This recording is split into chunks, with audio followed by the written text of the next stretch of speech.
the chase and the hunt, and I set the pace when I'm running. I always take what I want and I always give it 100. Don't need a bank, no I'm funded. Play the game like it's nothing. I'm always thankful for something. Don't take for granted, stay humble. Now Alright guys, welcome back. So I've decided to deadhead home from Boise, Idaho. It's about an 8-hour drive. Been on the road for a month and I've only been doing one load a week because the rates are just so bad.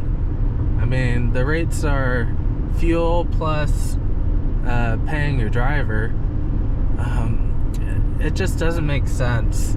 And so I've been only getting one load a week where I'm actually, you know, putting some money into the business account and paying myself. And after being on the road for a month, still going in debt. It's the first time since I've been trucking where I've had to pull money out of my savings account to put into my personal account just because I haven't been running enough and been sitting in my truck all week. You know, not working, you get bored and you eat more, so I've been eating more at the truck stops and feel like I'm just getting fat and lazy and, you know, all that stuff, feeling depressed. And so I'm gonna head home, take a week off, kind of chill out, mentally reset. I'm gonna go to the gym every day. You know, for me, going to the gym is very relaxing, feels very good. I feel like I'm taking care of myself, being healthy, and I could just tell that mentally I'm just not there.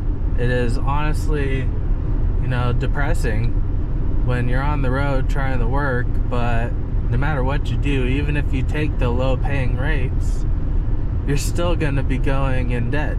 Even if you're driving, putting miles on the road, you're making money, but you're not making enough money to pay for your business expenses.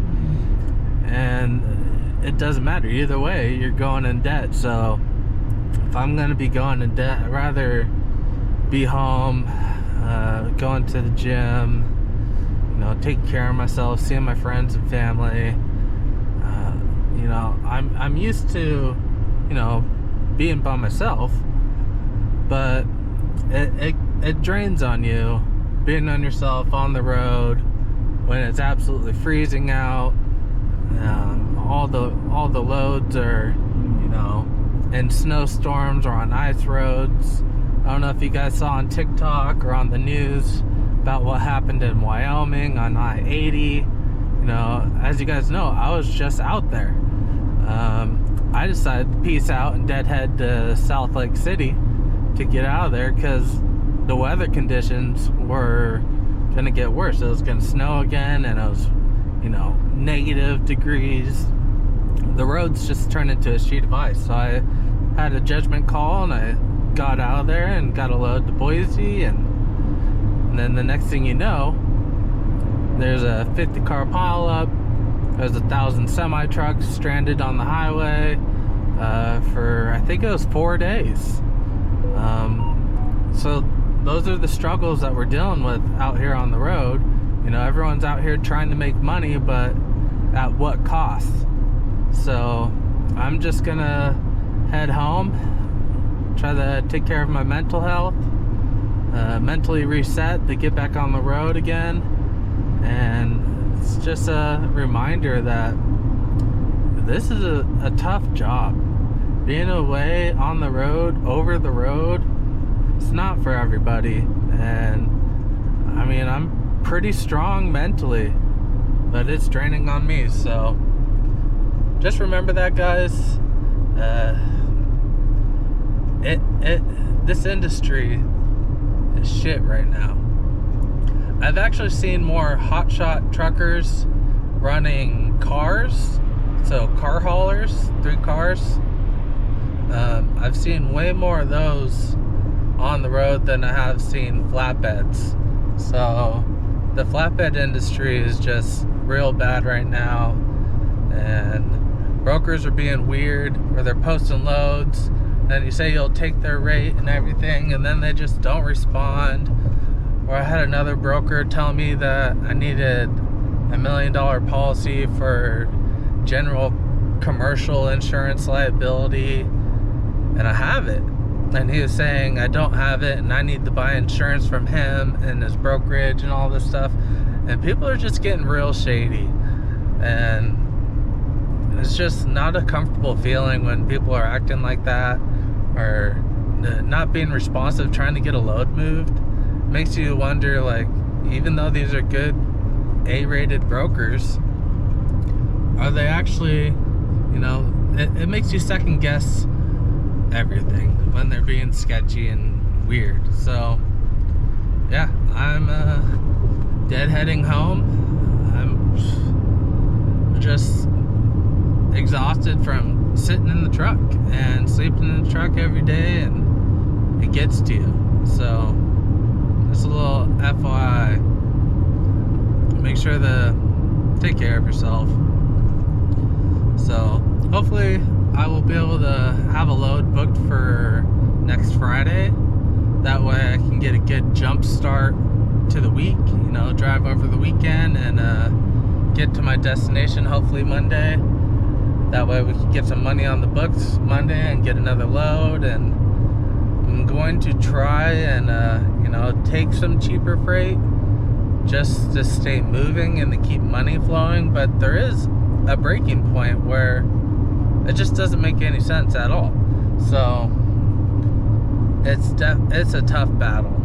And right now, things that should be paying, you know, $2.40 or more, right now they're paying $1.50. And it's just so mentally hard to know that you're getting screwed and to run these loads when you're taking on all this risk for your business, and they're just not paying any money to compensate for maintenance, compensate for insurance, compensate for, you know, ELD programs, and, you know, taxes. You know, everyone, I was talking to a non-CDL Hotshot driver.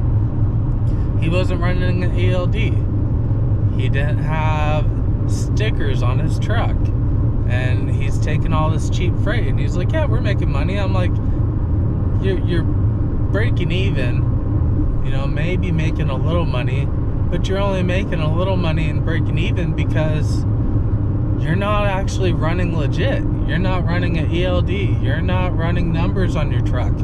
You're not pulling into the weigh stations. And just talking to these other guys that are just running a shady business, it's upsetting because I'm running a legit business and I'm over here just struggling, absolutely struggling. So just some food for thought. Leave a comment below, you know, what you guys think. But yeah, winter, I think next winter I'm just gonna take a part-time job or a full-time job locally, seasonally, something like that, and stay home because there's just no money to be made in the winter. All right, guys, a little update. We're in Oregon and it's warmed up. It's in the 40s, so we're gonna take off this this snow grill, cold grill, because in the morning I put it on, it was 28 degrees out.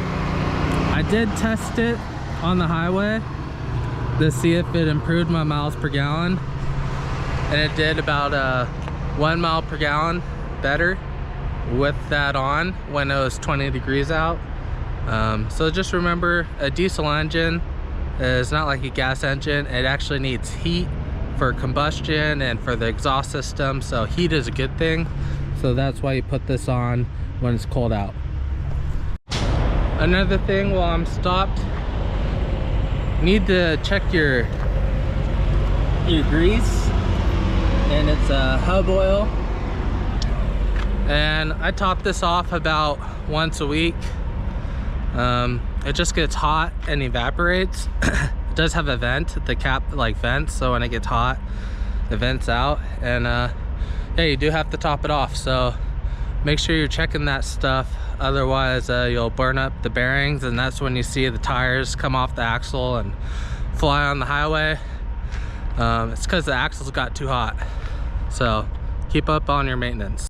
All right, also guys, I'm noticing there's a lot of buildup and a lot of that, what is it, de-icer building up on the trailer. So as soon as things cool off as far as snow goes, I need to get this to a truck wash.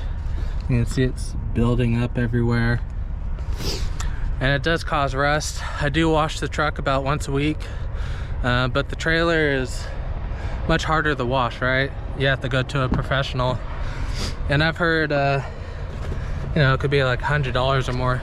So I'm not an expert, I've never been, but I do need to do that soon. All right, we got another 3 hours, but I believe that's Mount Adam in front of us. It'll look pretty nice with the sun setting or going down, so I wanted to share that with you. And so far we're averaging about 12 miles per gallon, empty, cruising at 65 miles an hour. Well guys, this is probably the most miles I've ever drove in one day. 552 miles. Used 10 hours of my day, 9 hours of driving. It was easier to get that many miles when the speed limit is 75 miles an hour. But most of the time when you're picking up a load, it's coming into the city or out of the city, and you got traffic, or at least here in Seattle, traffic is horrible, and it's very hard to get that many miles in one day. But I'm gonna go ahead and drop my trailer, and I'll see you guys next week.